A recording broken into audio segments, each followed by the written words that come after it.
Your Royal Highness Meghan Markle, congratulations to you both. Thank you. Can we start with the proposal and the actual moment of your engagement? When did it happen? How did it happen? It happened a few weeks ago, earlier this month, here at our cottage. Just a standard, typical night for us. It's a cozy night. It was what we're doing, just roasting chicken and Roasting having chicken, trying to roast chicken. In a shocking twist, Meghan Markle's desperate attempt to infiltrate Hollywood's most impenetrable fortress has slammed against steel gates and stony silence, the empire of Kris Jenner. Picture it, Meghan's sleek car rolling up the winding Calabasas hills, headlights cutting through the dusk, her team buzzing on their phones in a frantic scramble to reach the matriarch of the Kardashian kingdom. But instead of the warm welcome she imagined, they were met with security guards in dark suits, earpieces glinting, and a curt message that echoed like a slap, "Not today." The words, we're told, came directly from Kris herself, delivered with the cold efficiency of someone accustomed to wielding power as if it were currency. Other thing I'm going to say, and I know this is weird, but there's one of those conspiracy theories on the internet that she might not have actually carried her babies, one or both, that they may have used a surrogate. Trust me, because I'm neck deep in all the news around these two. And there are many people who long before today are convinced she used surrogates and that her pregnancies were fake, one or both of them. The humiliation wasn't private. Sources insist the refusal was staged to sting, to remind Meghan that Hollywood doesn't bow to tiaras or royal titles, especially not uninvited ones.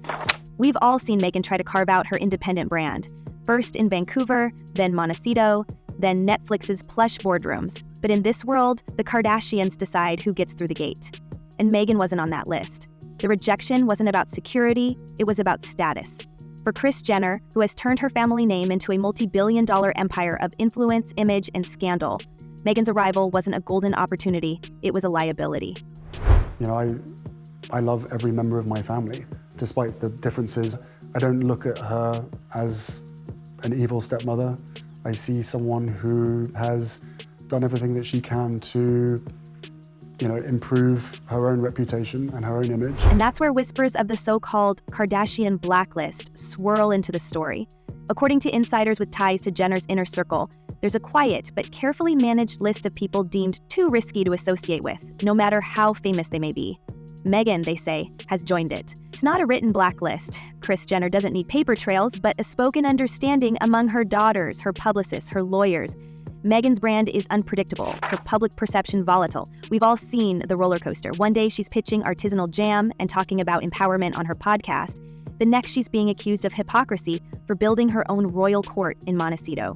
For Kris, who thrives on controlling the chaos while making it profitable, Meghan represents the wrong kind of chaos. Consider the calculation. The Kardashians have weathered everything from high-profile divorces to leaked scandals and turned them into storylines that made them richer. But Meghan's drama doesn't generate clicks that pay. It sparks backlash, fatigue, and division. An insider claims Kris saw Meghan's unannounced visit as opportunistic, an attempt to hitch herself onto the Kardashian machine at a time when Meghan's own star power is flickering. We have to remember, Meghan has already walked away from the British monarchy, a global stage, promising financial independence and a new future. Yet here she was, knocking on the door of another empire and being told no. And if I were, if I were a troublemaker, I might accuse Harry and Meghan of unconscious bias in the employment department, looking at all the new faces that are coming on to work for Harry and Meghan independently and together for their entertainment ventures. And if history repeats itself as much as Harry whines that it does, both Harry and Meghan will continue to reject any and all sound advice and will potentially treat their staff poorly, so good luck. The rejection was more than just personal embarrassment. It was a public power move, staged so the industry would take note. We're left asking, if Meghan can't get through Kris Jenner's gate, what doors in Hollywood are really open to her? Because for all her royal history and Netflix deals, Meghan has been navigating a Hollywood that often sees her not as a peer but as a project. And when the most powerful gatekeeper of reality, television and pop culture branding, gives her the cold shoulder, it sends a message sharper than any tabloid headline. Then comes the darker speculation that Meghan's humiliation wasn't accidental at all, but orchestrated. Enter the whispers of the Montecito mole. Some suggest that someone close to Meghan leaked her plan to visit Kris Jenner, ensuring the rejection would be ready, public, and impossible to spin. It wasn't just that she was turned away, it was that everyone found out about it almost immediately. That kind of precision doesn't happen without help from the inside. Could a member of Meghan's own carefully curated inner circle be undermining her, Could one of her staff, or even a so-called friend, be funneling information to Hollywood's power brokers in exchange for access, favors, or money? Nothing. She's nothing. And without her, Harry's life in America is nothing. Well, yes, exactly. He has a reputation to fall back So they on. have a symbiotic relationship. Yeah, they need... The idea isn't far-fetched. Meghan herself has admitted that being a female founder, building her brand while raising Archie and Lilibet, has been incredibly lonely. In that loneliness, she's surrounded herself with advisors, staffers, strategists, people who come and go in a revolving door. Over 20 have already walked away from her orbit since 2018, and each departure raises questions about loyalty, secrecy, and leaks. It's no secret that Meghan and Harry's team has been accused of trying to replicate the structure of a royal court in Montecito, complete with chiefs of staff and communication czars. But if that structure is already compromised, then Meghan's downfall isn't being plotted from Buckingham Palace or tabloid newsrooms, it's brewing in her own backyard. And that's what makes the Montecito mole theory so chilling. Hollywood thrives on leaks. The Kardashians have mastered them, dropping just enough information to stir frenzy, never enough to lose control. If Kris Jenner knew Meghan was on her way, if she had time to prepare the icy rebuff and ensure the story spread like wildfire, then someone on Meghan's side made it possible. Was the rejection less about Meghan's miscalculation and more about someone making sure she'd be seen as desperate, uninvited, unwelcome? The thought lingers like smoke, suggesting betrayal at the deepest level. I think that, as we've spoken about, this show has completely underperformed. It did not really appear on the Spotify charts. This was, of course, the podcast that she made with Lemonada Media. It's still unclear, actually, about what money has come from this podcast. So originally, when she signed up with Spotify, there was money up front. That deal went south. She signed up with Lemonada. Which leaves us with the unsettling question. Is Meghan Markle's struggle to cement her place in Hollywood being sabotaged not just by powerful outsiders, but by those closest to her? And if so, how far will Hollywood's gatekeepers go to keep her firmly on the outside, staring at the gates of power she cannot seem to open? Kris Jenner didn't just turn Meghan Markle away. She executed a textbook move, straight from what many insiders call the Kardashian playbook. For decades, Kris has mastered the dark art of image control, reshaping scandals into empires and turning controversy into cold, hard cash. She knows when to embrace an outsider for profit and when to slam the door to preserve her dynasty's power. We've seen it time and again: rivalries, betrayals, public meltdowns, all carefully spun into ratings and revenue. Yet with Meghan, there was no spin, no meeting, no second chance. Just silence, delivered with precision, as though Kris wanted to make it clear, being ignored by the Kardashians isn't just rejection, it's erasure. Meghan Markle posted a bizarre video on her social media yesterday, which sent several people into absolute meltdown. It is the cringiest, most uncomfortable piece of tape I've seen in a long time. Think about what that means in Hollywood. Visibility is everything. An A-list dinner invite, a cameo in a reality series, a front row seat at Fashion Week. Those aren't perks, they're lifelines. Without them, even the brightest stars begin to fade. Meghan's appearance at Kris Jenner's gate and her very public rebuff could be the moment that shifted her from intriguing outsider to inconvenient afterthought. And Kris has done this before. Whenever someone threatened the family's relevance, they didn't go down in a blaze of glory, they simply vanished from the narrative. It's a slow freeze, a quiet exile. And for Meghan, it might already be happening. Meghan Markle's podcast has ended its 8-episode run, and there are no plans to release a second season at this point. What a surprise. Tracing Meghan's Hollywood journey makes the pattern even clearer. When she and Harry announced they would step back as senior members of the royal family, they promised independence and a progressive new role. That independence, however, came at a price. Without royal funding, Meghan and Harry needed deals, and quickly. Netflix came first, then Spotify. For a brief moment, they were untouchable, landing multi-million-dollar contracts. But as the years rolled on, the cracks showed. Spotify ended in embarrassment. Netflix projects lagged. And Meghan's podcast, despite heavy promotion, fizzled out. For someone who once commanded front-page headlines, being quietly dropped from the streaming world signaled a dangerous trend. The launch of her lifestyle brand was supposed to be the fix. First American Riviera Orchard, then the slick rebrand to As Ever. The jams and teas sold out in minutes, but the hype didn't last. Meghan herself admitted she needed to step back and assess, a telling phrase for a brand that was supposed to dominate. Compare that with Kylie Jenner, who built a billion-dollar empire on lip kits before she turned 22. Meghan's attempt to compete in that saturated lifestyle space not only fell short, it made her look late to the party, following trends the Kardashians had already cashed in on years before. Not stupid. We get it. We see that you did know who they were. And what you've done is you've shown yourself in the past how you've tried to have the likeness of the late Diana and Catherine. And writing this article about her shows you that you clearly knew. What makes it worse is how Meghan's biggest selling point, her royal title, is also her heaviest burden. In Britain, the name Sussex opens doors.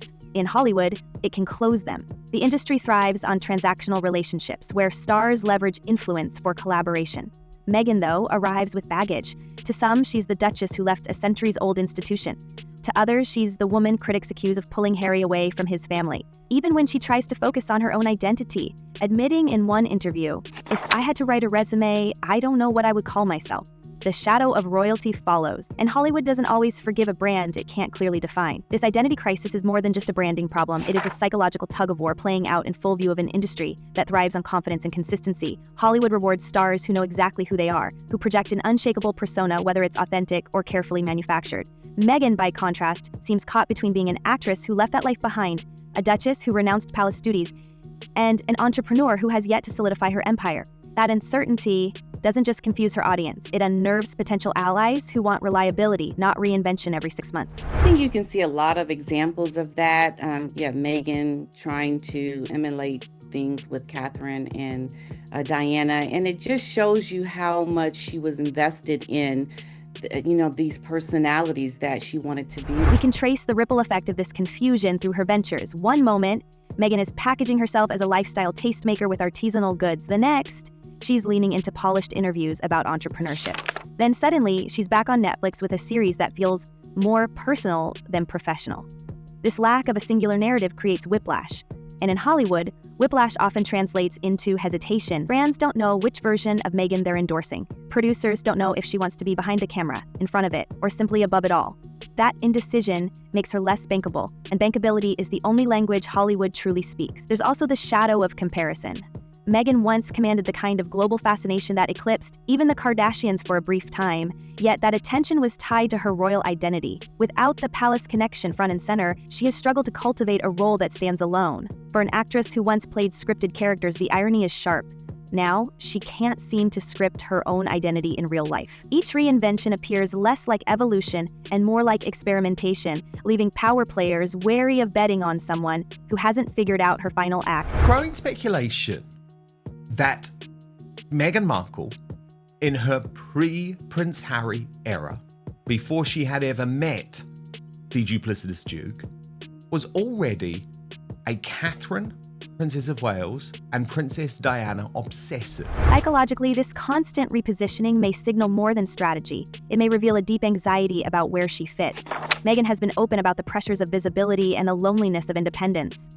That openness resonates with audiences on a personal level, but works against her in an industry that expects leaders to radiate certainty. When she admits she doesn't know what title to put on her resume, she humanizes herself. Yet, she also hands critics and rivals the proof they need to argue she's unsteady. It becomes a vicious loop. The more she shares her struggle, the more Hollywood elites retreat from her orbit. This growing distance isn't just perception, it's influence slipping away. Elites tend to cluster around those who define the culture, not those who appear to be chasing it. Meghan's inability to lock into a single commanding identity risks pushing her permanently to the margins. In an era when celebrities are global brands as much as individuals, she risks being remembered less as a trailblazer and more as a cautionary tale of someone who had everything: heritage, fame, opportunity, but never managed to decide what to do with it.